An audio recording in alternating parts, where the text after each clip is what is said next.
দীর্ঘ 17-18 বছর পর একটি মুক্ত স্বাধীন বাংলাদেশে স্বস্তির নিঃশ্বাস ফেলছি, আলহামদুলিল্লাহ। তাই ওই কারণে ঐতিহাসিক এটা নতুন বাংলাদেশে জামাত ইসলামী মাদারপুর জেলার এই ঐতিহাসিক সম্মেলনে আল্লাহ তাআলা আমাদেরকে উপস্থিত হওয়ার তৌফিক দিয়েছেন। আপনারাও সকাল থেকে দূর দূরান্ত থেকে এই পৌষের শীতের আবহাওয়াকে উপেক্ষা করে স্বতঃস্ফূর্ত ভাবে মুষ্টিবদ্ধ বাহুতে তকবীর ধ্বনি দিয়ে আজকের এই মুক্ত মঞ্চে সমবেত হয়েছেন। এই কারণে আজকের এই সম্মেলন ঐতিহাসিক রূপ ধারণ করেছে।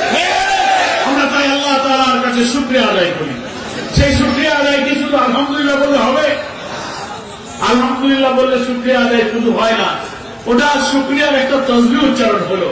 কার্যত আল্লাহর প্রতি কৃতজ্ঞতা এবং শুকরিয়ার অর্থ হলো মহান আল্লাহ তাআলা দীর্ঘকাল যুগের অবসান ঘটিয়ে কোটি কোটি মানুষকে অত্যাচার, নির্যাতন, জুলুম, ফ্যাসিবাদ, হত্যা, খুন, রিমান্ড, আয়নাঘর, ক্রসফায়ার এবং অর্থনৈতিক লুটপাট, রাজনৈতিক, সাংবিধানিক, মানবিক সব কিছুকে তছনছ করে দিয়ে আমাদেরকে যে কালো যুগে ঠেলে দেওয়া হয়েছিল, তার থেকে মুক্তি পাওয়ার পর আমাদের যে হাজার হাজার ছাত্র জনতা রক্ত দিল, জীবন দিল, রক্ত দিয়ে আমাদেরকে যে রক্তের ঋণ রেখে গেল, সেই রক্তের ঋণ শোধ করতে হবে।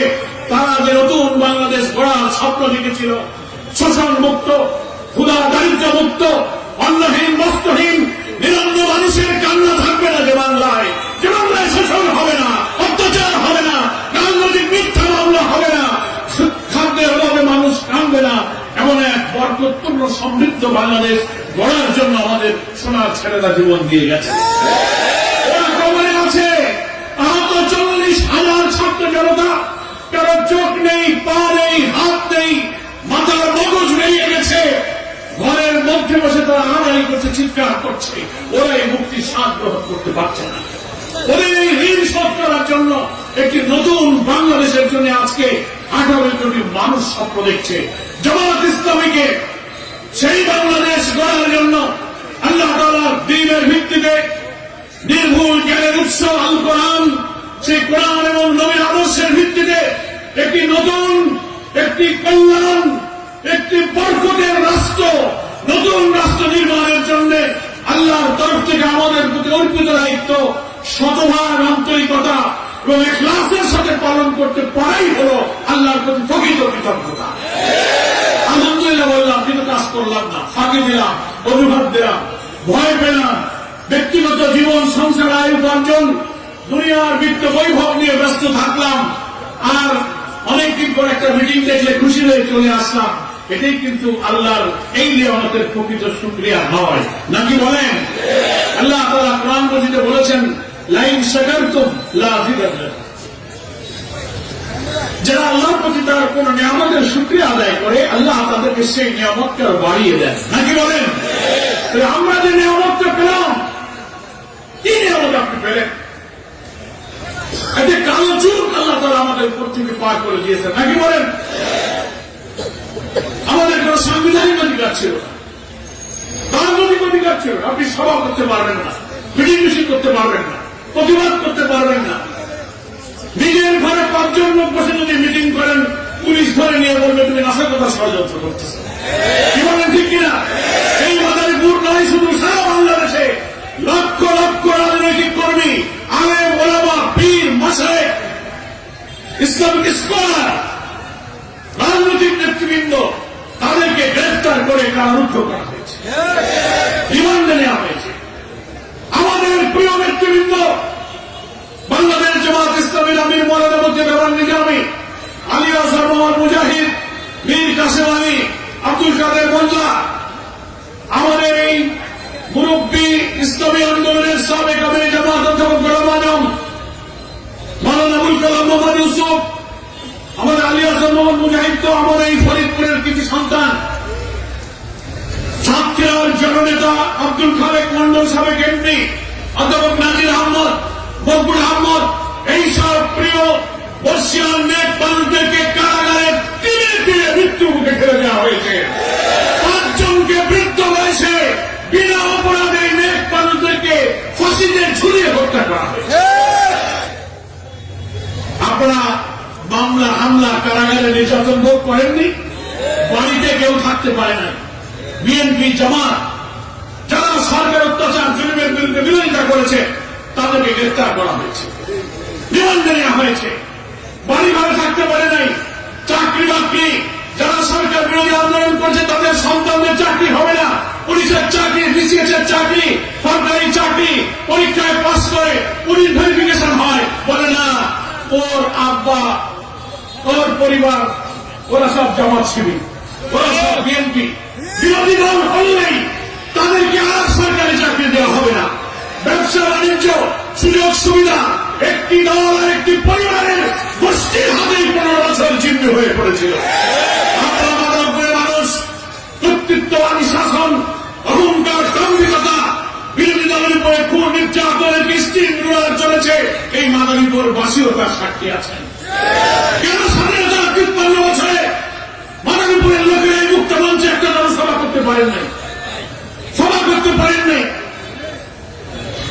প্রশাসনের অঙ্গে লুকিয়ে থাকা ফ্যাসিবাদ আধিপত্যবাদী আওয়ামী লীগের দোসররা ঘাটতি মেরে পড়েছিল ওই সময়, এখনো আছে। তারা আমাদের রাজনৈতিক অধিকার ক্ষুণ্ণ করেছে। আইন অঙ্গনে, বিচার অঙ্গনে আমরা সুবিচার পাইনি। কি বলেন ঠিক কিনা? আমি আমার 20 বছরে নিরাপরাধ বর্ষিয়ান নেক মানুষ তাদেরকে ডান্ডাবেড়ি পরিয়ে, হ্যান্ডকাপ পরিয়ে কোর্টে হাজির করা হয়েছে। মিথ্যা মামলা, সাজানো মামলা, সাজানো বাদী, সাজানো সাক্ষী, সাজানো ট্রাইব্যুনাল দিয়ে তাদেরকে সাজা দেওয়া হয়েছে। বছরের পর বছর কারাগারে আটকে রাখা হয়েছে। আর আওয়ামী লীগ, ছাত্রলীগ জীবনে প্রধানমন্ত্রী রাখবে রাজপথে দাঁড়িয়ে তারা মিটিং করবে, মিছিল করবে, চুরি করবে, ডাকাতি করবে, মাস্তানি করবে, সন্ত্রাস করবে, তাদেরকে গ্রেফতার করা হবে না। এটা কি কোন আইনের শাসন হলো?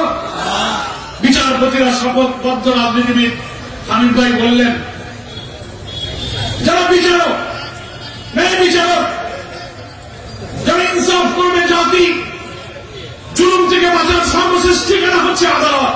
সেই আদালতের বিচারকরা বলে আমরা শপথবদ্ধ রাজনীতিবিদ। এইভাবে আইন অঙ্গনে আমাদের কোন অধিকার ছিল না। অর্থনীতিতে তারা লুটপাট করেছে। লক্ষ লক্ষ কোটি টাকা শেখ হাসিনা পালিয়ে যাওয়ার পর সরকার, আওয়ামী লীগ এবং শেখ হাসিনার লুটপাটের তথ্য সংগ্রহের জন্য শ্বেতপত্র প্রকাশের একটা কমিশন গঠন করেছিলেন। ডক্টর দেবপ্রিয় ভট্টাচার্য বাংলাদেশের একজন বিশিষ্ট অর্থনীতিবিদ, তিনি এই কমিশনের চেয়ারম্যান ছিলেন। মাঝখানে একদিন তার সাথে আমার কথা হল, কি অবস্থা, শ্বেতপত্র প্রকাশ, তদন্তের পর আপনি কি পেলেন? উনি বললেন, পরের ভাই আমার উপরে যদি এই তদন্তের দায়িত্ব না থাকতো, এই কয় বছরে শেখ হাসিনা যে কত লক্ষ লক্ষ কোটি টাকা পাচার করেছে জাতি তা জানতে পারত না। লক্ষ লক্ষ কোটি টাকা পাচার করেছে। রূপপুরের পারমাণবিক কেন্দ্র সহ প্রায় 9টি মেগা প্রকল্প থেকে শেখ হাসিনা, তার বোন রেহানা, তাদের মেয়ে টিউলিপ, পুতুল জয়, ভাগ্নে ভাগ্নি মা খালারা মিলে 7 থেকে 8 লক্ষ কোটি টাকা তারা বিদেশে পাচার করেছে, আত্মসাৎ করেছে। জনগণের টাকা। ব্যবসা বাণিজ্য, দোকানদারি, কন্ট্রাক্টর কেউ করতে পারবে না। শেখ মুজিবের পরিবারের লোক হতে হবে না আওয়ামী লীগের লোক হতে হবে, তাহলে ব্যবসা বাণিজ্য চাকরি বাকরি হবে না। কি মাদারীপুরের ভাই বাসীরা, এই কথা কি ছিল বাংলাদেশে? আমরা সেই যুগ পার করেছি। ফলে কর্তৃত্ববাদী সরকার নির্বাচন মানুষের ভোটাধিকারও তারা হরণ করে নিল। 14, 18, 24 3 পাশে 15 বছর এদেশের নতুন প্রজন্মের ভোটার যারা ভোটার হয়েছে এবং আমরা সহ, আমরা 3টা নির্বাচনে কোনো ভোট দিতে পারি নাই। আপনারা কি পেরেছিলেন? 14, 18, 24 ভোট হয়ে গেছে। এই বাংলাদেশের মানুষ কোনো ভোটাধিকার অর্জন করতে পারেনি। ভোটের দিন সকালে ভোট দিতে যাবে, রাস্তায় দাঁড়িয়ে আওয়ামী লীগ, ছাত্রলীগ, যুবলীগ, পুলিশ লীগ তারা বাধা দিয়ে বলে, যেও না, ভোট হয়ে গেছে, বাড়ি চলে যাও। যদি জোর করে কেউ ভোট কেন্দ্রে গিয়ে ভোট দিতে চেয়েছে, ব্যালট দাও, প্রিজাইডিং অফিসার, পোলিং অফিসার বলছে, ভাই ব্যালট ফুরাই গেছে, ভোট দেওয়া যাবে না। বাংলার সামনে কি আর এই 14, 18, 24 মতো নির্বাচনে আপনারা আর রাজি আছেন?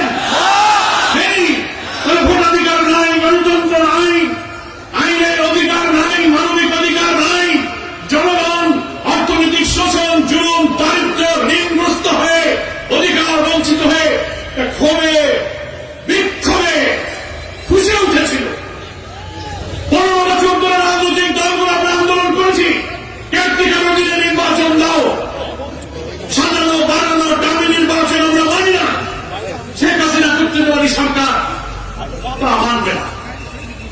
আরে বাবা, তুমি তো 96 সালে তত্ত্বাবধায়ক সরকারের অধীনে নির্বাচন ক্ষমতা এসেছিলে নাকি বলেন? ক্ষমতা এসে উনি সে আইন বাতিল করেন, উনি ভুলে গেলেন। এটা হাবিব ভাই বললেন না, যেভাবে তুমি ক্ষমতায় আসো সেই উঠার নামার সিঁড়ি যদি তুমি নিজেই ফেলে দাও তো ক্ষমতা থেকে বিদায় নেওয়ার আর তো কোনো নিয়মতান্ত্রিক পথ থাকে না। শেখ হাসিনার পিতা শেখ মুজিবও সেই কাজ করেছিল, জানেন আপনারা? শেখ মুজিব স্বাধীনতোত্তর বাংলাদেশে ক্ষমতা এসে অল্প দিনের মধ্যেই তিনি সব গণতান্ত্রিক পথকে রুদ্ধ করে দিলেন। সারা জীবন তিনি গণতন্ত্রের কথা বললেন, যেই ক্ষমতায় আসতে পারলেন ক্ষমতায় উঠার পার্লামেন্টারি সিস্টেম অফ ডেমোক্রেসিকে তিনি বিলুপ্ত করে দিলেন। তিনি সংসদীয় পদ্ধতি বাতিল, নিজে রাষ্ট্রপতি সাজলেন, সকল রাজনৈতিক দল নিষিদ্ধ, সব সংবাদপত্র বাতিল, সরকারের পছন্দের 4টি কাগজ থাকবে, একটা দল থাকবে তার নাম বাকশাল, ট্রেড ইউনিয়ন থাকবে না, একদলীয় কর্তৃত্ববাদী ফাঁসিবাদী শাসন ছেড়ে দিচ্ছে। জনগণকে প্রতি 5 বছর পর নির্বাচনে ভোট দিয়ে তার পছন্দের সরকারকে উঠাবে, আর জনগণ না চাইলে নামবে। গণতন্ত্রের এই সিঁড়িটা শেখ মুজিব ফেলে দিলেন। ফলে 75 সালের 15ই আগস্ট জনতার মধ্যে রুদ্র রোষ তৈরি হয়েছিল, সামরিক অফিসাররা অভ্যুত্ত হয়ে পড়ল। গণতন্ত্রের এই সিঁড়ি যখন তিনি নামিয়ে ফেললেন, নিজের ক্ষমতা থেকে নামার পথ আর যখন থাকলো না, তখন নামবেন কি করে? উঠার নামার সিঁড়ি তো আপনি ফেলে দিচ্ছেন, তখন ধপাস করে পড়ে যাওয়া লাগবে। উঠছেন কিন্তু নামার পথ নাই। হাসিনা 14, 18 এবং 24-এর নির্বাচনে উঠা নামার গণতান্ত্রিক পথকে রুদ্ধ করে দিয়ে একাই কর্তৃত্ববাদী শাসন ছেড়ে বাংলাদেশের ফ্যাসিস্ট এবং অত্যাচারী শাসনে রূপান্তরিত হয়েছিল। সে ভেবেছিল যতদিন আমি বেঁচে থাকবো আর কেউ ক্ষমতায় আসবে না।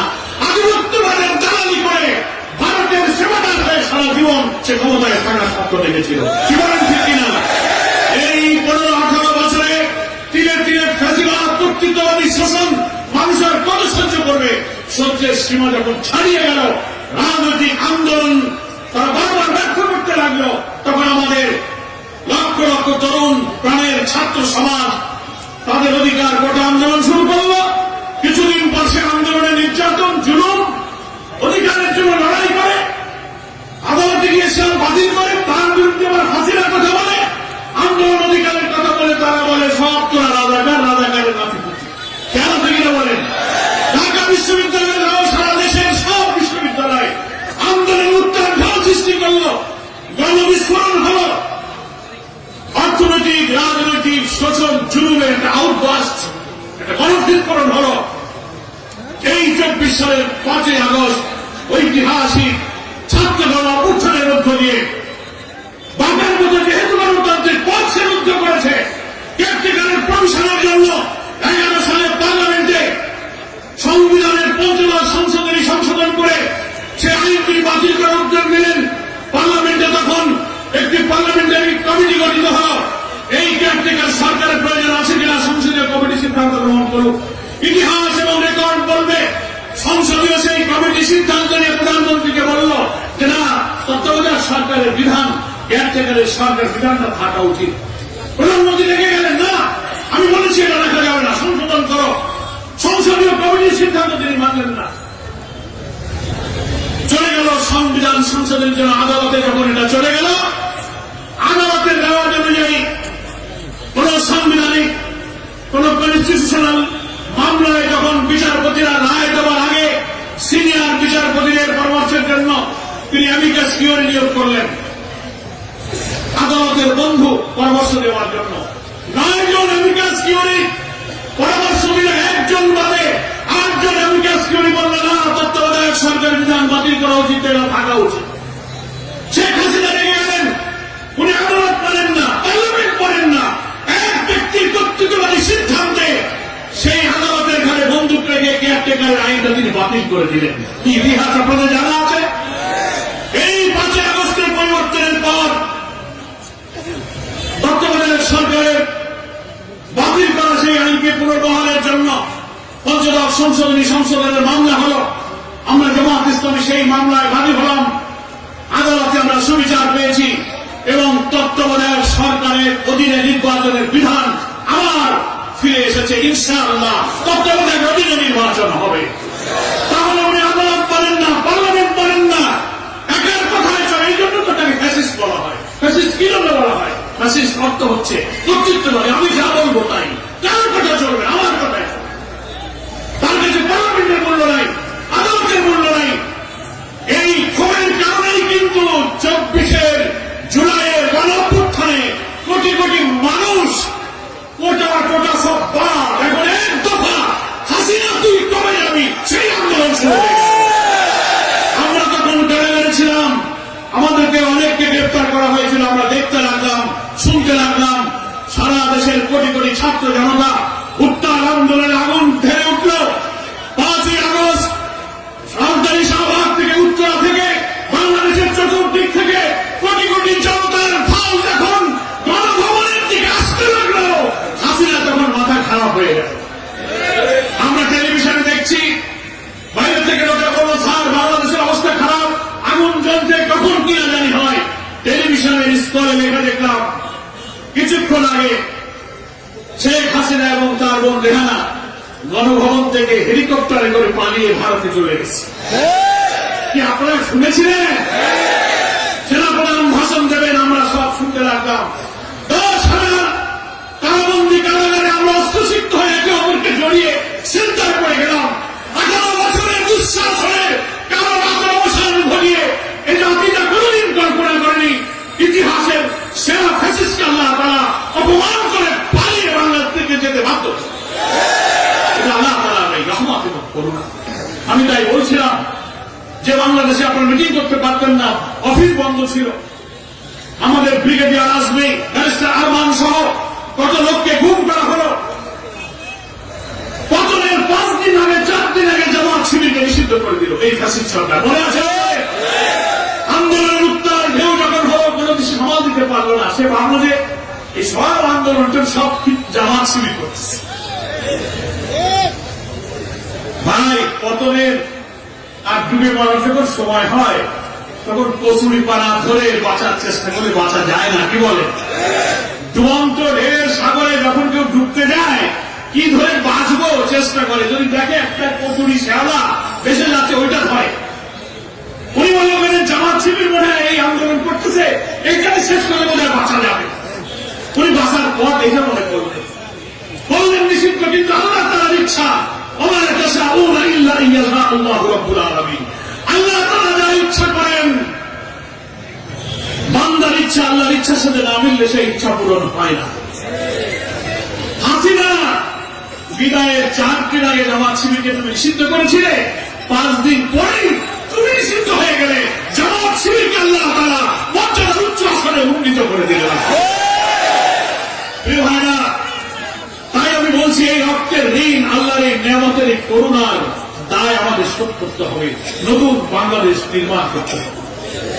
সেই নতুন বাংলাদেশ নির্মাণের জন্য বাংলাদেশ জামাত ইসলামীর সম্মানিত আমির, বাংলাদেশের 18 কোটি মানুষের স্বপ্নের ঠিকানা, বাংলাদেশের রাজনৈতিক অঙ্গনে সবচেয়ে আলোচিত, সবচেয়ে নন্দিত, সবচেয়ে মানবিক নেতা হচ্ছে ডাক্তার শফিকুর রহমান। রাজধানী থেকে সারা বাংলাদেশের গ্রামে গঞ্জে, শহরে নগরে বন্দরে তিনি এক জাতীয় ঐক্যের বাণী নিয়ে নতুন বাংলাদেশ গড়ার জন্য জাতিকে আহ্বান জানিয়েছেন। কোরআন ও সুন্নাহর ভিত্তিতে একটি কল্যাণ রাষ্ট্র, বরকতপূর্ণ রাষ্ট্র, মুক্তিযুদ্ধের মধ্য দিয়ে অর্জিত আমাদের স্বাধীনতার ঘোষণাপত্র ছিল সাম্য, মানবিক মর্যাদা এবং সামাজিক সুবিচার।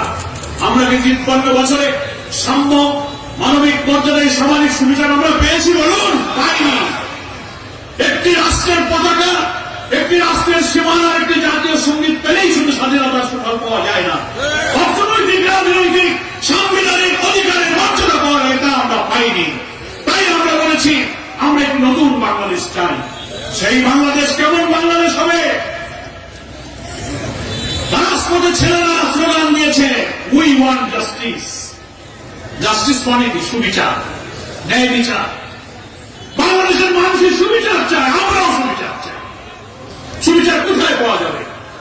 দুনিয়ার কোন মানুষের কোনো আইন, মানুষের মত তন্ত্রের মধ্যে কোন সুবিচার প্রতিষ্ঠিত হতে পারে না। সুবিচার শুধু একটা জায়গায় আছে, করেছেন আসমান থেকে ঐশী কিতাবের মাধ্যমে নির্ভুল জ্ঞানের উৎস হচ্ছে আল কোরআন।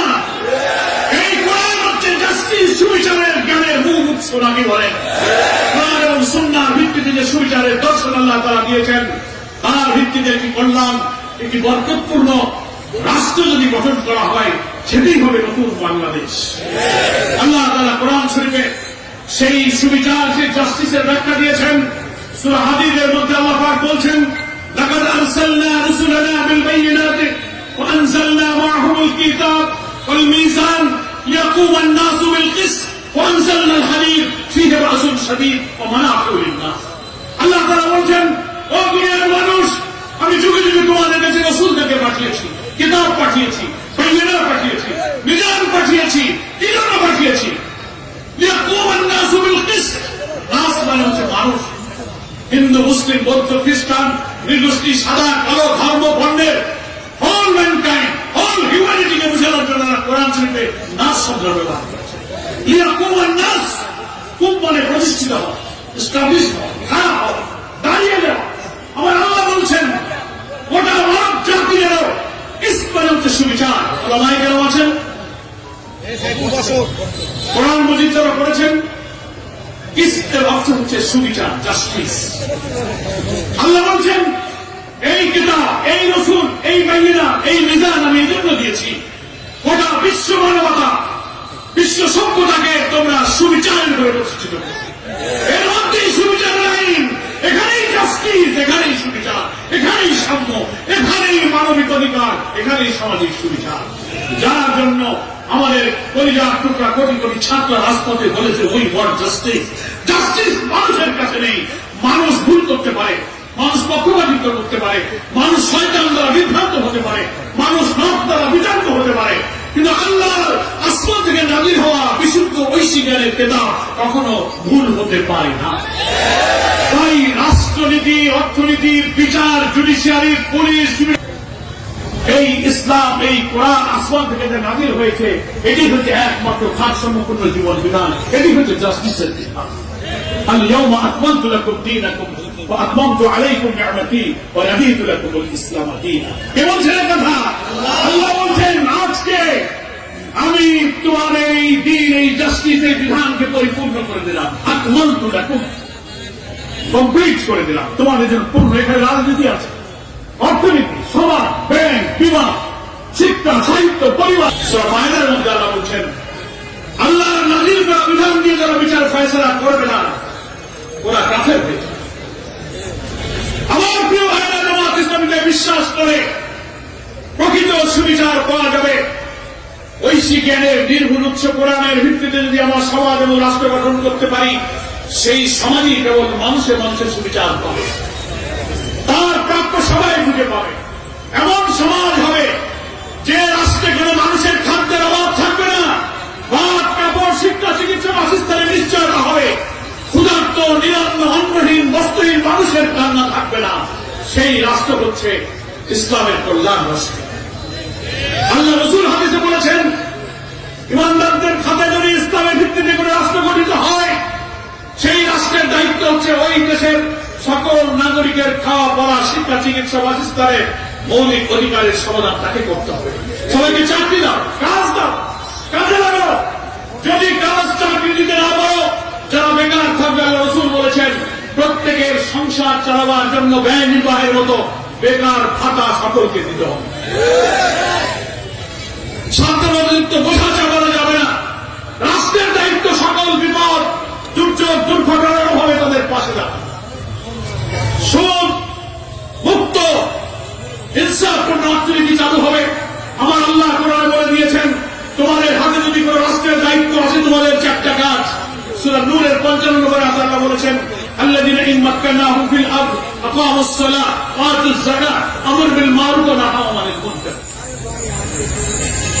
রাষ্ট্রের দায়িত্ব যদি তোমাদের আছে, সরকারের প্রথম চারটি কাজ, অন্য কাজ পরে করো। প্রথম কাজ, সালাত প্রতিষ্ঠার মধ্য দিয়ে গোটা জাতিকে আল্লাহর হুকুম আনুগত্য মেনে চরিত্র গঠনের প্রশিক্ষণ শুরু করে দাও। দ্বিতীয় হচ্ছে যাকাত ভিত্তিক সুদ মুক্ত একটা অর্থনীতি, বৈষম্যহীন অর্থনীতির মধ্য দিয়ে মানুষের ভাত কাপড়ের নিশ্চয়তা দাও। তৃতীয় হচ্ছে আমর বিল মারুফ, সমাজের সমস্ত ভালো কাজকে তুমি চালু করবে, নাহি আনিল মুনকার, সমস্ত খারাপ কাজ নিষেধ করবে। আমার সমাজে তার উল্টা না বলেন, আমরা চরিত্র গঠন করি না, আমরা সুদভিত্তিক খারাপ অর্থনীতি চালু করি, আমরা সব ভালো কাজ বন্ধ করি, সব বন্ধ কাজ চালু করি। এই উল্টা সমাজে কি বরকত আসতে পারে? পারে না। জামাত ইসলামী এমন নতুন বাংলাদেশের স্বপ্ন দেখে যেখানে ভাত কাপড়ের অভাব থাকবে না। ইসলামের সমন্বিত শিক্ষার মধ্য দিয়ে আমাদের জাতির চরিত্র গঠন হবে। ডাক্তার, ইঞ্জিনিয়ার, বিশেষজ্ঞ, প্রফেসর, হামলা, সচিব, সেনাবাহিনী হবে নৈতিক চরিত্রে গঠিত মুসলিম আদর্শ চরিত্রবান ডাক্তার, ইঞ্জিনিয়ার, সেনাবাহিনী হবে। রাষ্ট্রের অর্গান যারা রাষ্ট্র পরিচালনা করে তারা হবে সৎ চরিত্র আল্লাহ ভীরু একদল লোক। এই ধরনের লোক যদি প্রেসিডেন্ট হয়, প্রধানমন্ত্রী হয়, ডিসি হয়, চেয়ারম্যান হয়, মেম্বার হয়, যারা আল্লাহকে ভয় করে, তাদের হাতে দেশের শাসন থাকলেই কেবল সেই রাষ্ট্রে আল্লাহর কল্যাণ আসতে পারে। শুনবেন কোরআন কিভাবে বরকতের কথা বলেছে। আল্লাহ তাআলা বলছেন, ওয়ালাউ আন্না আহলাল কুরা আমানু ওয়াত্তাকাউ লাফাতাহনা আলাইহিম বারাকাতিন মিনাস সামাই ওয়াল আরদ। আমি যখন আয়াতটা পড়ি আমি আপ্লুত হয়ে যাই। আমার মাবুদ বলছেন, ওয়ালাউ আন্না আহলাল কুরা, কোন জনপদের মানুষ, কোন দেশের মানুষ যদি আমানু ওয়াত্তাকাউ, আল্লাহকে বিশ্বাস করে আল্লাহকে ভয় করতে পারে, তাকওয়ার নীতি সব যদি আল্লাহ আমাকে দেখছেন, একটা টাকা চুরি করলে, মিথ্যা বললে, হারাম খেলে দুনিয়ার কেউ না দেখুন, আমার আল্লাহ আমাকে দেখছেন, আল্লাহ কিন্তু জবাব দিতে হবে। এটার নাম হচ্ছে তাকওয়া। আল্লাহ বলছেন, আমানু ওয়াত্তাকাউ, ঈমান আনার পর মানুষের অন্তরে নাগরিক, ডিসি, এসপি, ইউনো, রাষ্ট্রপতি, প্রধানমন্ত্রী, এমপি, প্রতিটি জনগণের মধ্যে যদি আল্লাহর ভয় থাকে, আল্লাহ প্রতিশ্রুতি দিচ্ছেন, লাফাতাহনা আলাইহিম, আমি তাদের জন্য খুলে দেবো। ফাতাহনা মানে খুলে দেওয়া। বারাকাতিন মিনাস সামাই ওয়াল আরদ, সামা মানে আকাশ, আর মানে পৃথিবী। আল্লাহ বলছেন, আকাশ এবং পৃথিবীর সমস্ত বরকতের দরজা আমি সেই দেশের জন্য খুলে দেবো। সুবহানাল্লাহি ওয়া বিহামদিহি। আমার জানিয়ে বলেছেন, ফ্যাসিবাদ বিরোধী আন্দোলনে আমরা যারা রক্ত দিয়েছি রাজপথে, আমরা নিজেদের মধ্যে ঝগড়াঝাটি বিতর্ক তৈরি না করি। কি বলেন? যার যার আদর্শ প্রচার করুন, জনগণ যাকে ভালোবাসবে সেই আপনাকে ভোট দেবে। একসাথে এত আন্দোলন করলাম, জুলাই অভ্যুত্থানের চেতনা ধারণ করে, জুলাই অভ্যুত্থানের অটুট চেতনা নিয়ে আসুন, একটি জাতীয় ঐক্যের ভিত্তিতে জাতীয় নির্বাচন আমরা করি। এবং সেই নির্বাচন করতে হবে। আগের প্রথাগুলো বদলে আমরা নির্বাচন ব্যবস্থার সংস্কারের প্রস্তাব সরকারকে দিয়েছি। আনুপাতিক প্রতিনিধিত্ব, পিআর বলা হচ্ছে প্রপোর্শনাল রিপ্রেজেন্টেশন। দলকে ভোট দেবে, ব্যক্তির প্রার্থী হয়ে ব্যক্তির টাকা আর মাসের এই শক্তি প্রয়োগ দিতে গেলে দলের পক্ষে ভোট দিয়ে যে দল যত % ভোট পাবে সেই দল according to ratio of proportion পার্লামেন্টের 300 আসনের ভিত্তিতে তাদের মধ্যে সেই কটি আসন বন্টন হবে। কম ভোট পেলেও প্রত্যেকটি ছোট বড় দল সংসদে প্রতিনিধিত্বের সুযোগ পাবে। দল যোগ্য অভিজ্ঞ পার্লামেন্টেরিয়ান ল মেকারকে নিয়োগ দিয়ে বাংলাদেশে একটি সমৃদ্ধ আইনসভা করার সুযোগ পাবে। এই আনুপাতিক প্রতিনিধিত্ব পদ্ধতিতে নির্বাচন ব্যবস্থা সংস্কার করে অন্তর্বর্তীকালীন সরকারের প্রধান উপদেষ্টাকে আমরা বলবো, আপনি নির্বাচন একটা রোডম্যাপ ঘোষণা করুন। 12-13টি রিফর্ম কমিশন, সংস্কার কমিশন গঠন হয়েছিল, পদ্ধতিতে আবার নিরপেক্ষ একটা ফ্রি, ফেয়ার, ক্রেডিবল একটা পার্টিসিপেটরি ইলেকশনের জন্য একটি রোডম্যাপ আপনি ঘোষণা করুন। জামাত ইসলামী অন্তর্বর্তীকালীন সরকারকে এরকম সুন্দর বাংলাদেশ গঠনে একটি নিরপেক্ষ নির্বাচনে এই সরকারের সাথে থাকবে, আমরা তাকে সাহায্য করব। আমরা জনগণের